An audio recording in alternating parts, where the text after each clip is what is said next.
going on, everybody? Welcome in the Vikings Now by Chat Sports. I'm your host, Patrick Siepman, and coming up on today's show, I want to dive into the two latest signings for the Minnesota Vikings, as they actually had a couple of sneaky good moves, in my opinion. So we'll break those down in full just in a second. But before we do so, this is very important.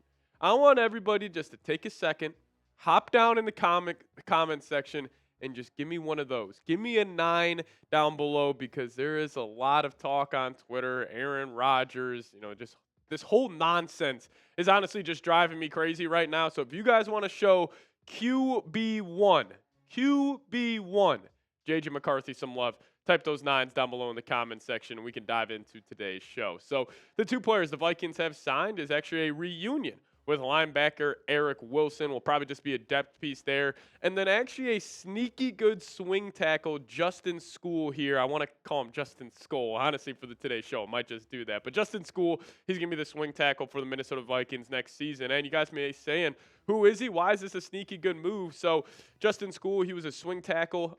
He does have experience as a starter, including 5 games for the Tampa Bay Buccaneers back in the 2024 season when Tristan Wirfs went down due to injury. And I will tell you what, I was pleasantly surprised when I started diving into this guy, looked at his PFF grades, looked at his raw numbers, and he grades out pretty well. Like, for a swing tackle, this is pretty top-tier stuff, everybody. I mean, just overall grade, 69.2. That's 43rd out of 141 eligible tackles, so you'll take that production.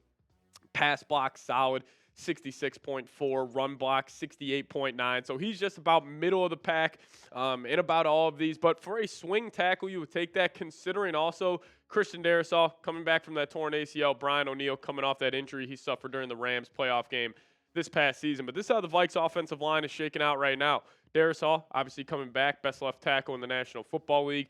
Then after the reports we got on Garrett Bradbury, you can pretty much confirm that Blake Brandel will be the starting left guard. And then you still got the 2 guys from the Colts, Ryan Kelly, Will Fries, manning the center and right guard position, and then also Brian O'Neill at the right tackle. But also more on Skule here. So I'm not saying he could potentially be just an, plug and play at every position on the offensive line, but I don't only just think he could be a swing tackle. He could be some insurance and possibly the backup right guard for Will Fries, as he actually did play 113 snaps at right guard during the 2022 NFL season. So he's got versatility. He can play both tackle positions. He can even step in there if times are desperate. Hopefully they aren't for the Minnesota Vikings, but if he were need to, he could step in at right guard, has some experience there. And honestly, let's just say, doomsday scenario, Will Fries goes down for a certain period of time, and Vikings don't have a solid guy to plug in there at right guard.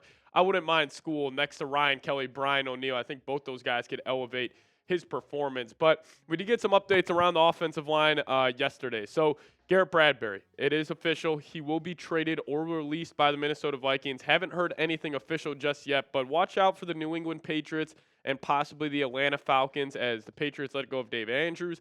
And then also the Falcons lost Drew Dahlman in free agency to the Chicago Bears. So maybe Kwesi could swing possibly a 5th or a 6th round pick for Bradbury, but they will be saving, I think it's $3.2 million if they trade or cut Garrett Bradbury, which is pretty, solid news for us Vikings fans. But the best news, and I almost wanted to do a whole video on them trading Ed Ingram, just pretty much saying the Vikings got away with highway robbery with this move. But they were able to acquire a 2026 6th-round pick for Ed Ingram. Clap it up for Kwesi. This might have been his best move all offseason, is somehow swinging a 6th-round pick for Ed Ingram. I'll tell you what, C.J. Stroud, he got bad news with this deal.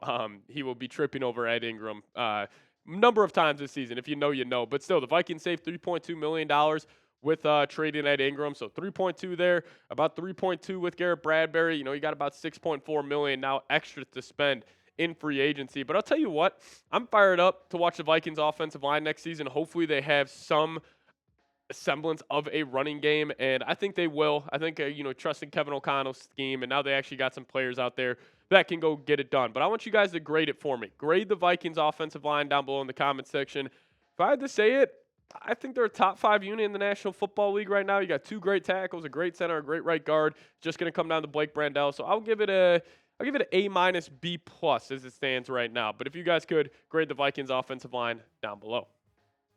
Now we got more breaking news. The Vikings have reunited with linebacker Eric Wilson. I will say I was pretty fired up about this. He was, for some reason, a guy that I always loved watching in the purple and gold. He just flies around the football field.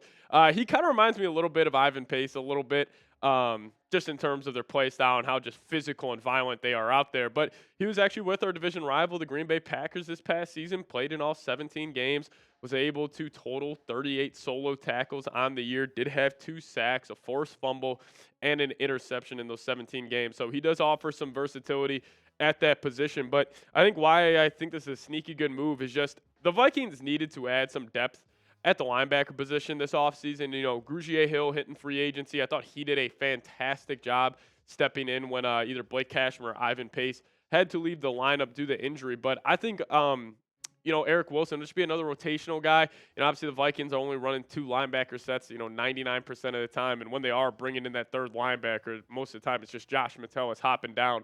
But if Cashman or Pace were have to miss time, Eric Wilson's a solid guy who knows the culture, knows the organization well, who could step in for these 2 guys who, honestly, I think they're a little underrated in terms of when we talk about some of the best linebacker duos in the National Football League, because their games complement each other so well. Where Ivan Pace is kind of just that wrecking ball. He's, he is running in the backfield every single play. He is on a blitz call. I would probably say 95% of plays. But then you also got the do-it-all guy, the leader, the green dot wearer, Blake Cashman, who had 112 tackles this past season, 4.5 sacks, 8 TFLs. He was awesome. And we really saw this Vikings defense, even though they're really good throughout majority of the year, when Cashman was out of the lineup, we saw this defense take a step back because that caused Ivan Pace to wear the green dot. And I remember breaking down Ivan Pace's PFF grades. When Cashman's there, he's fantastic. When Cashman's not there, he is one of the worst linebackers in the league. But I thought it was so funny. I was just looking up Ivan Pace's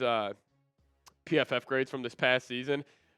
Isn't this hilarious that his scouting report coming out of college, and a big reason why he was a UDFA is because people thought he could not cover at all, undersized linebacker, but we all knew he was great in the run defense, and he could be great as a blitzing linebacker. And this past season was just Ivan Pace to a T. Overall grades, 64.6, 88th out of 189 eligible linebackers. But pass rush, 3rd in the National Football League. Run defense, 14th in the National Football League. And then his coverage grade was 29.8. Like, it is so funny what the scouting report was for Ivan Pace, and now it's truly who he is in the National Football League. But I think Pace will have a bounce-back year, with Cashman hopefully playing for all 17 games and staying healthy, and just another year under the Brian Flores system. Hopefully see Pace, Ivan Pace 0. Hopefully he gets some better action this upcoming season. But if you guys could show the guy one of my most favorite players on this Vikings football team, Ivan Pace Jr., some love. Type his jersey number, type those zeros down below. And also, if you guys want to hit me up on Twitter, that's a handle right there, at Pat Sieps. Give me a follow over there, and I'll see you guys next time. As always, Skol Vikes.